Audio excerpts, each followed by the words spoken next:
This is the CBC Evening News. And a very good evening to you. I'm Lisa Lord with the CBC Evening News.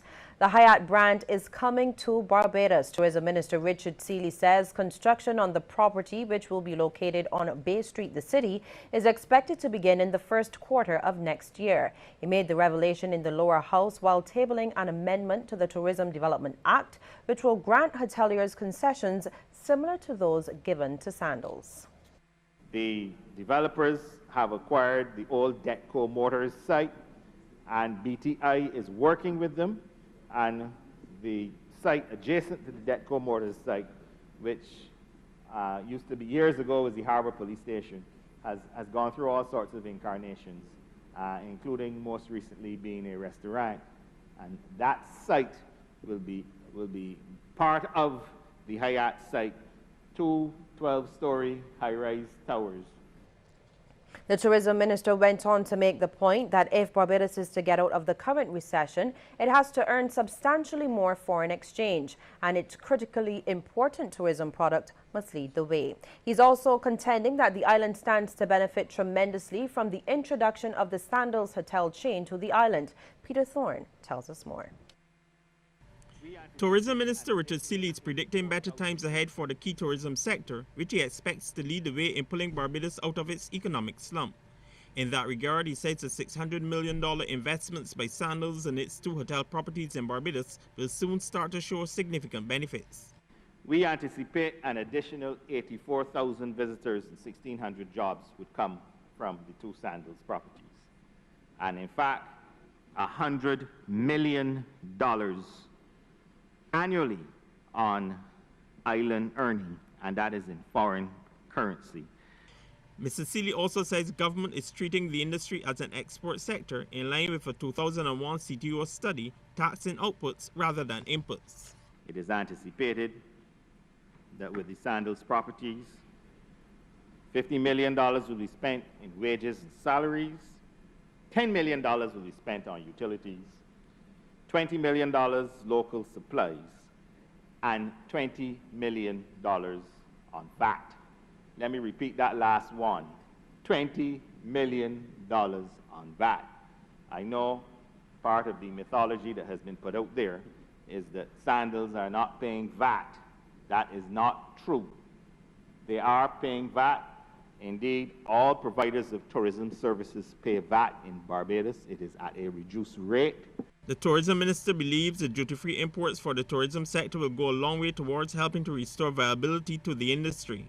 He adds that through amendments to the Tourism Development Amendment Bill, hoteliers will get what they need to stay competitive. All hotels benefiting from concessions have been reminded that they must agree to subject themselves to international standards and commit to staff training. The amendment to the new bill also encompasses hefty fines of $100,000 or 10 times the value of the items for contravention of the duty-free law. Peter Thorne, CBC News. Meantime, opposition MP Kerry Simmons is questioning government's decision not to include the Barbados Hotel and Tourism Association on the board of the Barbados Tourism Marketing Inc. He says it is a situation which needs to be urgently corrected. The hoteliers in Barbados have for eons tried to market their properties. It ain't only now that a gentleman from Jamaica descend upon us and he can be able to market properties. It has been happening here every day from the time you had hotels. And Mr. Speaker, sir, the national agency has a policy responsibility, which in my judgment must be coordinated to fit hand in glove with the efforts that the Hotel Tourism Association may be inclined to make. Mr. Simmons is also calling on government to reveal the details of the Memorandum of Understanding with Sandals. He says government has a duty to be transparent and fair to the other hoteliers. We need to know what is the totality of the package, because the totality of the package does not begin and end with what is in the letter of intent signed by the Minister of Finance on the 5th of November last year. The totality of the package extends far beyond that. We are entirely aware, sir, that the total, in fact, it's no accident that today the Minister said that Sandals will be paying VAT. way we know that the sandals can pay back, it is what the minister did not say that worries me. In related news, Housing Minister Dennis Kelman says Barbados cannot repay Sandals for its marketing of the island, which will redound to the benefit of the entire industry. According to Mr. Kelman, Barbados' tourism product is 19th in the world and the first in the Caribbean. We will never be able, sir, to repay Sandals for those concessions, because what we are giving Sandals in terms of concessions and what they're doing in terms of marketing to this country, when you look, sir, at what they're doing in terms of marketing, it outweighs what we are giving them in terms of concessions. On top of it, sir, Sandals, when they advertise the product, sir, they're not only advertising it for Sandals, they're advertising for all the hotels, and all the hotels stand to benefit, sir. MP for St. George South Dwight Sutherland says while he welcomes the concessions for the sector, he believes that they are a little too late for hoteliers. The requests by the hoteliers and have been made several years ago, and we now can't come in here and say we are watching the hoteliers to see how best they're going to deal with the concessions. Give them a chance. Don't give them the concessions one day and then want to beat them and ask them to make profit the next week. That is what I am getting from the members of the Democratic Labour Party. So I am asking to be fair to the hoteliers in this country. Central Bank Governor Dr. Delal Worrell has boosted Barbados' growth projection for next year. While the governor predicted growth of about 1.2% in his 6-month report earlier this year, he's now predicting growth of 2% for 2015. The prediction was contained in the bank's third quarter report released today. The Barbados economy is firmly set on the path to sustainable growth, led by the sectors and activities in which we have a demonstrated comparative advantage over the competition in terms of quality, productivity, and the strength of the Barbados brand. Focused efforts are underway with the assistance of the international financial institutions to raise the level of public sector performance. The Barbados economy is forecast to grow by 2% in 2015 and by 2.3% in 2016. While foreign reserves dipped by about $27 million since the 6-month review, Dr. Worrell says the normal daily pattern for reserves has been restored. The value of the Barbados dollar is being protected by measures to contain spending in line with foreign exchange availability. The fiscal measures to date have achieved the most important objective, to reduce the demand of foreign exchange in line with supply. As a result, the normal daily pattern of changes in foreign reserves has now been restored. At the end of September, the stock of foreign reserves was $1.066 billion, equivalent to 15 weeks of import cover. We'll have more news ahead in just a moment, but first we want to get your take on this question. Do you think more international hotel brands would boost tourist arrivals? Text yes or no to short code 8111, the result at the end of our news.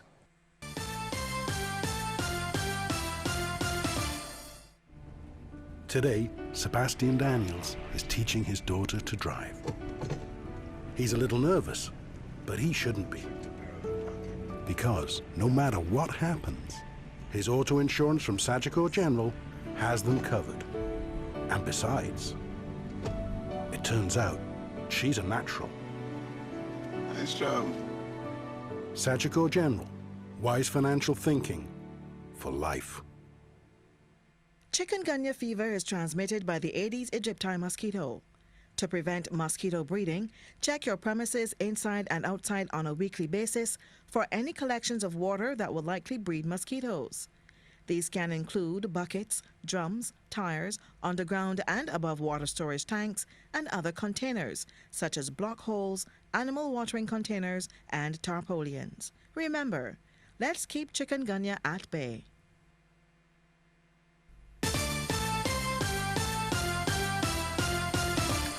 More international flavor for years to come. That's the promise from promoter and director of Fast Entertainment Freddie Hill for the Hennessy Artistry Show. He says Artistry, which has become one of the biggest annual shows on the local entertainment calendar, will be featuring more international acts as promoters seek to attract more tourists from the region and beyond. He says that this year is just the beginning.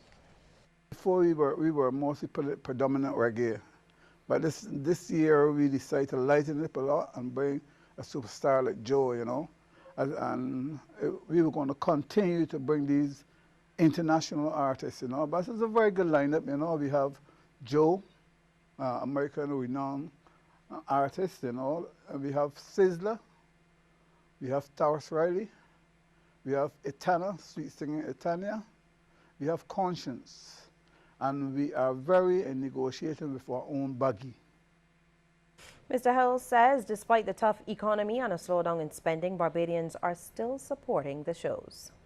The $70 has completely sold out, you know. We are now at a price $80. The VIP are selling, you know. People are saving for, you know, towards this. This is the last big show before Christmas, you know. And people out there, they say people, they're stressed and different things like that. People need some place to go and unwind. The City of Bridgetown Credit Union is looking to introduce its CARES program into secondary schools. This from Chief Executive Officer of the COB, Steve Bell, who was speaking during a presentation to primary school students who participated in a model school credit union contest. Grisette Primary, Wilkie Cumberbatch and Lawrence T. Gay Primary Schools were presented with awards. Mr. Bell says the CARES program will create a bright future for students. Having also received requests from some secondary schools to introduce this program, and we are here given an undertaking that before this first school term is over, we will be taking it into secondary schools. We hold firm the view that as a result of children investing themselves through this program, there will emerge entrepreneurs, innovators, individual forward thinkers in their outlook, and who then, when they leave school, college, and universities, no longer look forward to the security of a job, but in essence and in reality, become craftsmen of their fate in this world, which is now a global village. The Barbados Light and Power Company will be lending some assistance to Bermuda as that island tries to restore electricity following the damage caused to its network due to the passage of Hurricane Gonzalo. Trees were uprooted, power lines downed, and homes and structural damage reported across that British overseas territory. Corporate Communications Administrator Jackie Marshall Clark says that the BLMP crew will be leaving the island soon. A five-man crew comprising Reginald Paris as supervisor and linemen Hugh Thompson, Sean Allen, David Lawrence, and Ramel Cumberbatch will be leaving Barbados tomorrow on a 2-week mission to Bermuda. This is certainly not the first time that we have been called on for assistance. Crews from Light and Power have been utilized on several occasions. We are part of a rapid response team coordinated by the CARELAC Hurricane Assistance Program. Light and Power is a member of CARELAC. CARELAC is the Caribbean Association of Electric Utilities, and under the CARELAC Hurricane Assistance Program, member utilities render assistance to other utilities who have been impacted by a hurricane event. And the BLMP has been participating in such humanitarian efforts since 1988 when it deployed a crew to Jamaica to assist that island following the passage of Gilbert. Well, the CBC Sports and Cultural Club has launched a fundraising drive to get money for the Schoolhouse for Special Needs, which has started a music program for its students. And Dale Ford has those details.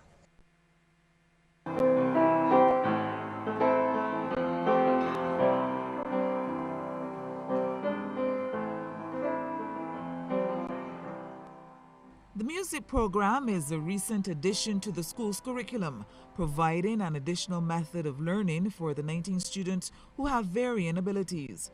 The school recently purchased a second-hand John Broadwood and Sons piano, which was built in England in 1926, more than 80 years ago. Played here by music teacher Alex Evelyn, it cost about $500, but it will take close to $8,000 to refurbish the instrument. Mr. Evelyn, who is a classically trained pianist, says music is interactive and he's included it in the children's games. We're going to look around the room, find a word, don't say the letter, but we're going to clap how many syllables it has. So say for instance, I in my head thought of cupboard.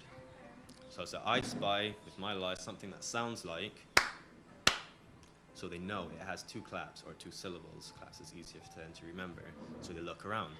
So they think to themselves, so they look, window. It's like, no, but they've got the idea. So you know that it's there. So like any other game of I Spy, it's just trying to get the right one. Principal Yasmin Valakas says the school is getting support from the Rotary Club of Barbados, which has helped them to find a new home. Additional support has come from the Andrew Lloyd Webber Foundation, which encourages programs for the performing arts. Valakas says the music program is supervised by Pamela Frost, who is a trained professional. They learn in such different ways. Music transcends, to me, and this is a purely unqualified opinion, transcends all genders, all abilities for communication and so on. And we find that the children who are even perhaps nonverbal, they are so interactive in the lessons with Alex that we see it really stimulates them at all levels. Evelyn says the program is making a considerable difference in the children's development. I find that it's very good to get that out there because a lot of people in the general public globally, they are aware, but I don't think they fully appreciate just the hardships that a lot of these students have to go through, whether it be for themselves or their family. I find it's really good to get as many people on board to offer their support. And the thing about Barbados, which a lot of people take note of, is that we're extremely helpful when it comes to these sort of things and that we're always here to offer our support. And I just hope that it continues in years to come. The fundraising drive is a collaborative effort between the CBC Sports and Cultural Club and the Schoolhouse for Special Needs. The brightly decorated cans are located at reception here at the CBC, Lorry Dash in Bridgetown, and the beds in Sheraton Mall.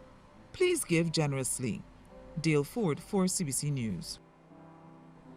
Regional news is next, but first a reminder that we want to hear from you on this question. Do you think that more international hotel brands would